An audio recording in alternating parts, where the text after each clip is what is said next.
Details చూస్తే SC వర్గీకరణ బిల్లుకు తెలంగాణ అసెంబ్లీ ఏకగ్రీవంగా ఆమోదించింది. దీంతో దశాబ్దాల కళ నెరవేరినట్టు అయింది. ఏకసభ్య కమిషన్ రిపోర్టును ఆమోదించిన ప్రభుత్వం ఎస్సీ కులాలను 3 గ్రూపులుగా విభజిస్తూ బిల్లును తీసుకొచ్చింది. అయితే కొన్ని ఉపకులాల్లో అసంతృప్తి ఉందన్న వాదనను ప్రతిపక్షాలు వినిపించాయి. ఎస్సీ క్లాసిఫికేషన్తో వారి సమస్యలన్నిటికీ కూడా చెక్ పడినట్లు కాదని ఇంకొందరు సభ్యులు తమ అభిప్రాయాలను వ్యక్తం చేశారు. ఎస్సీ వర్గీకరణ ఇది దశాబ్దాల కళ. ఎస్సీల్లో ఉన్న అణగారిన వర్గాలకు మేలు చేసేలా రిజర్వేషన్లలో కోటా కల్పించాలన్న డిమాండ్పై చాలా పోరాటాలు జరిగాయి. తాజాగా సుప్రీంకోర్టు రాజ్యాంగ ధర్మాసనం చారిత్రక తీర్పుతో ఎస్సీ వర్గీకరణకు మార్గం సుగమమైంది. దీంతో కోటా వర్గీకరణ ఎలా చేయాలన్న విషయంపై తెలంగాణలో జస్టిస్ షమీం అఖ్తర్ నేతృత్వంలో ఏకసభ్య కమిషన్ ఏర్పాటు చేశారు. 59 కులాలను 3 గ్రూపులుగా విభజిస్తూ కమిషన్ రిపోర్ట్ ఇచ్చింది. దీన్ని తెలంగాణ కేబినెట్ ఆమోదించి అసెంబ్లీలో బిల్ ప్రవేశపెట్టింది. దీనిపై ఏకగ్రీవంగా ఆమోదముద్ర పడింది. దీంతో దేశంలోని ఎస్సీ వర్గీకరణపై చారిత్రక అడుగు పడినట్లయింది.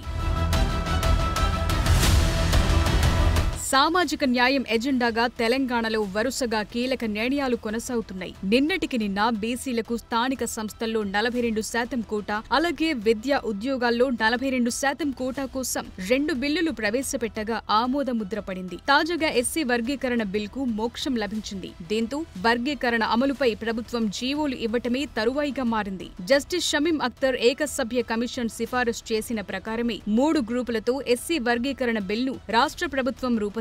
కమిషన్ సిఫారసులతో పాటు ఎంపీరికల్ డేటాను పరిగణలోకి తీసుకుని న్యాయపర చిక్కులు రాకుండా ఉండేలా బిల్ను సభ ముందు టేబుల్ చేసింది. ఇప్పుడున్న పరిస్థితుల ప్రకారం ఎస్సీ వర్గీకరణను ఏబీసీడీ కేటగిరీలుగా చేసే అవకాశం లేదని కమిషన్ తేల్చింది. అదే సమయంలో 2 గ్రూపులుగా వర్గీకరించాలనే ప్రతిపాదన కూడా తెరపైకొచ్చింది. అభివృద్ధి చెందిన, అభివృద్ధి చెందని కులాలను 2 గ్రూపులుగా విభజించడంపై స్టడీ చేశారు. అయితే అలా చేయటం వల్ల అసమానతలను బ్యాలెన్స్ చేయలేని పరిస్థితి ఏర్పడుతుందని గుర్తించారు. దీంతో కమిషన్ సిఫారసుల ప్రకారం 3 గ్రూపులకే మొగ్గు చూపిన సర్కార్ న్యాయ సలహా సైతం తీసుకుని బిల్ను క్లియర్ చేసింది. అమరుల ఆశయాలను, దశాబ్దాల మాదిగల ఆకాంక్షను సీఎం రేవంత్ రెడ్డి నెరవేరుస్తున్నారని, వర్గీకరణ చేసుకోవచ్చని సుప్రీంకోర్టు తీర్పు ఇచ్చిన 6 నెలల్లోనే వర్గీకరణ చట్టం చేసుకుంటున్నామన్నారు మంత్రి దామోదర రాజనరసింహ. ఇది Congress party commitment, Revanth Reddy commitment అన్నారు. అధ్యక్ష, నేను ఒక్కటే చెప్పదలుచుకున్నాను.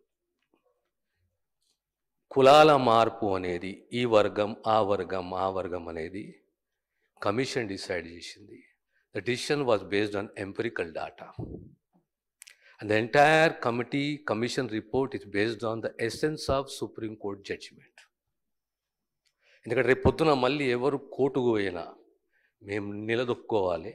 అందుగురించి ఏ ఒక్క జాగాల 100% ఒక్క పదమే కానీ ఒక పర్సెంటేజ్ కానీ వేరియేషన్ లేకుండా 100% యాజ్ ఇట్ ఈస్గా రిపోర్ట్ని ఈ సభకు సబ్మిట్ చేయడం జరిగింది. అధ్యక్ష, వర్గీకరణ చట్టంతో 4 దశాబ్దాల కలకు శుభం కార్డు పడిందని, అయితే ఈ వర్గీకరణలో ఇంకా కొన్ని ఉపకులాలు అసంతృప్తిలో ఉన్నాయన్నారు సిపిఐ ఎమ్మెల్యే కూనంనేని. అదే సమయంలో వర్గీకరణతో వారి సమస్యలన్నీ పరిష్కారం కావన్నారు.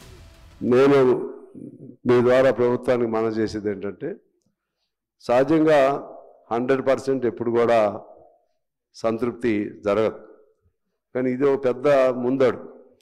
ఈ వర్గీకరణ అనేది ఒక పెద్ద ముందడుగు. దీన్ని ముందు ఆమోదం తెలియజేసుకుని రానున్న రోజుల్లో కష్టాలు నష్టాలు ఏమన్నా వచ్చినా, ఇబ్బందులు వచ్చినా, ఇంకేదైనా సమస్యలు వచ్చినా గ్రాడ్యువల్గా ఒక అనుభవం తర్వాత వాటిని ఇంక్లూడ్ చేసుకోవడానికి ప్రయత్నం చేయడానికి ఇది సజావుగా ఉంటుందనేది నా అభిప్రాయం. ఈ వర్గీకరణతో ఎవరికీ అన్యాయం జరగబోదని, మేలు జరిగేలా కార్యాచరణ తీసుకుంటామన్నారు సీఎం రేవంత్ రెడ్డి. పారదర్శకత పాటిస్తామని, అందరినీ కలుపుకుని వెళతామని, అందరి అభిప్రాయాల ప్రకారం వెళతామన్నారు. ఈరోజు నేను ఈ జాతులకు మాట ఇస్తున్నా, ఈ ప్రభుత్వం ఇందిరమ్మ రాజ్యంలో మీకు అన్యాయం జరగదు. గతంలో ఏదైనా అన్యాయం జరిగినా కూడా దాన్ని సరిదిద్ది భవిష్యత్తులో మీకు మేలు జరిగే విధంగా ఈ ప్రభుత్వం కార్యాచరణను తీసుకుంటుంది. అమలు చేసే విధానంలో కూడా పారదర్శకత పాటిస్తాము. ప్రతిపక్షాలను అన్నిటిని కూడా కలుపుకొని ఇట్లాంటి విషయాలలో భేషజాలకు పోకుండా అందరిని సంప్రదించి అందరి అభిప్రాయం తీసుకొని ముందుకెళ్లే విధానాన్ని మా ప్రభుత్వము అవలంబిస్తుంది.